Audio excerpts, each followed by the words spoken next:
আসসালামু আলাইকুম রহমতুল্লাহি ওবরকাতুহ। সম্মানিত দর্শক, ডক্টর মোহাম্মদ ইউনূস সরকারের অভ্যন্তরে আসলে কি হচ্ছে?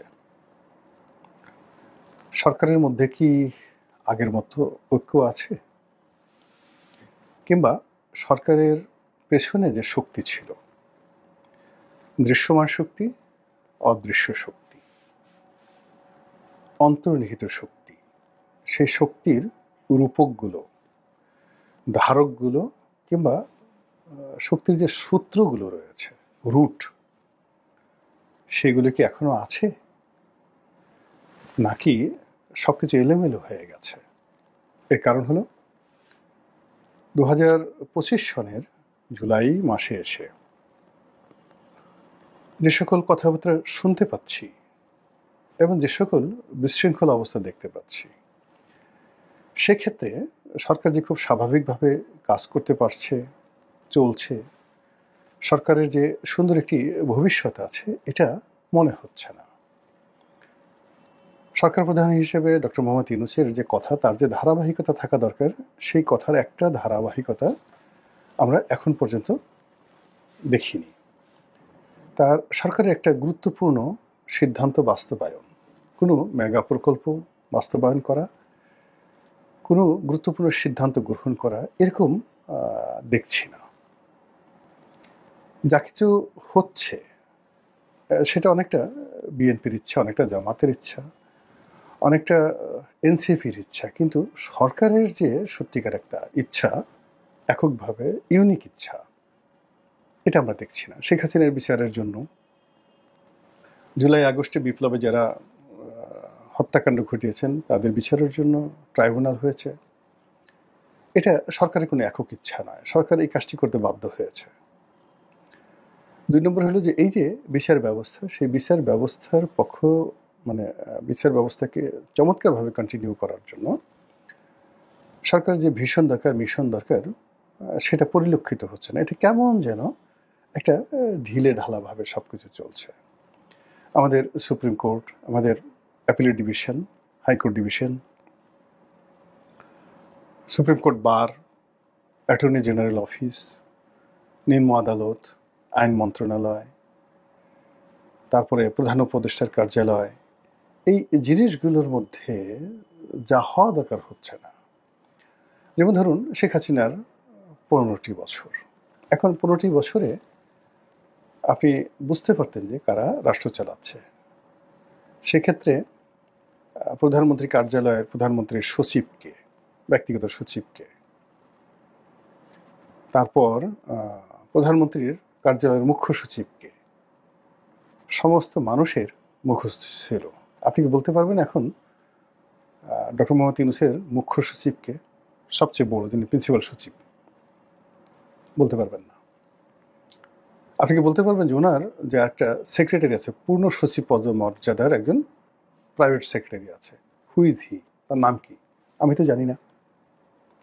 কিন্তু তিনি বাইরে থেকে এনে বেশ কয়েকজন লোককে সিনিয়র সচিব, মানে একেবারে সচিবের আব্বা, আব্বা হুজুর, এইরকম অনেকজনকে তিনি সিনিয়র সচিব যাকে বলা হয় পদে তিনি নিয়োগ দিয়েছেন। তাদের 2-1 জনের নাম আমরা জানি। এখন এই যে তিনি যাদেরকে নিয়োগ দিয়েছেন, তারা যে কাজটা করছে, সেই কাজ নিয়ে সচিবদের মধ্যে সঙ্গত কারণেই একটা অসম্মানজনক, বিব্রতকর পরিস্থিতি তৈরি হচ্ছে। এর কারণ হলো এদের মধ্যে অনেক তরুণ রয়েছেন যারা সিনিয়র সচিব হয়েছেন, কিন্তু তাদের যে বয়স, তারা বড় জোর অনেকে টিওনও হতে পারতেন, এডিসি হতে পারতেন যদি তারা বিসিএসে চান্স পেতেন। এবং 2-1 জন আছেন যারা হয়তো তাদের বয়সের বিচারে বড় জোর ডিপটি সেক্রেটারি হতে পারতেন।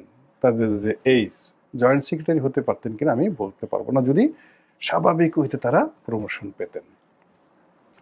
কিন্তু তিনি যাদেরকে সিনিয়র সচিব হিসেবে নিয়োগ দিচ্ছেন, কেউ কেউ আছেন যারা বিসিএস পরীক্ষায় যদি বসতেন, প্রিলিমিনারিতে পাশ করতে পারতেন না।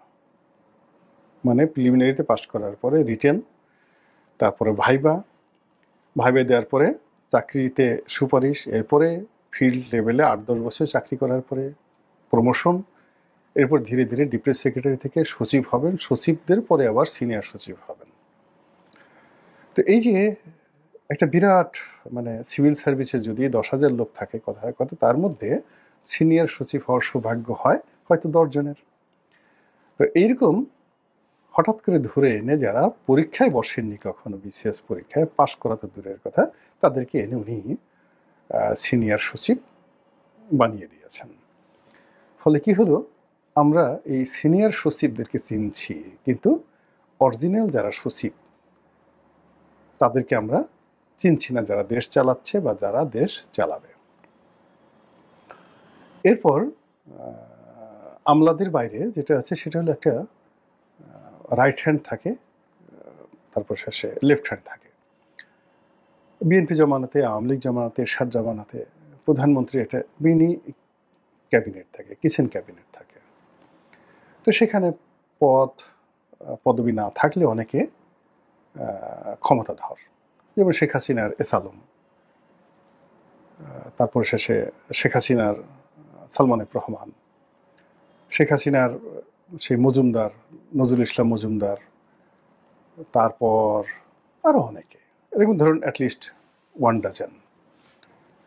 এখন এদের হাতে অনেক ক্ষমতা, এদের হাতে অনেক ক্ষমতা ছিল, এরকম একটা ক্ষমতা এটা অভ্যস্ত। এখন ডক্টর মোহাম্মদ ইউনূসের এরকম লোক কারা? চিনেন আপনি তাদের কাউকে? নাম বলতে পারেন? তাহলে এই ক্ষমতাগুলো কোথায়? আকাশে উড়ে বেড়াচ্ছে, বাতাসে উড়ে বেড়াচ্ছে, অথবা ক্ষমতা ভূতে চালাচ্ছে। ক্ষমতা তো এলোমেলো হয়ে যায় না। এরপরে সংবাদপত্র চিন্তা করেন, ওনার একজন প্রেস সচিব আছেন, তারপর ওনার একটা প্রেস উইংস আছেন। তো উনি এই ওনার জামানাতে সবচেয়ে বেশি নিয়োগ দিয়েছেন প্রেস উইংসে, দেশে দেশের বাইরে বিভিন্ন জায়গাতে সবচেয়ে বেশি নিয়োগ ওনার ব্যক্তিগতভাবে নিয়োগ দিয়েছেন, এবং ওখানে ওনার উদারতা সর্বোচ্চ পর্যায়ের। কিন্তু ওনার আগে যারা ছিলেন, এখন ধরেন ওনার উনি প্রথমে নাহিদকে বানালেন প্রেস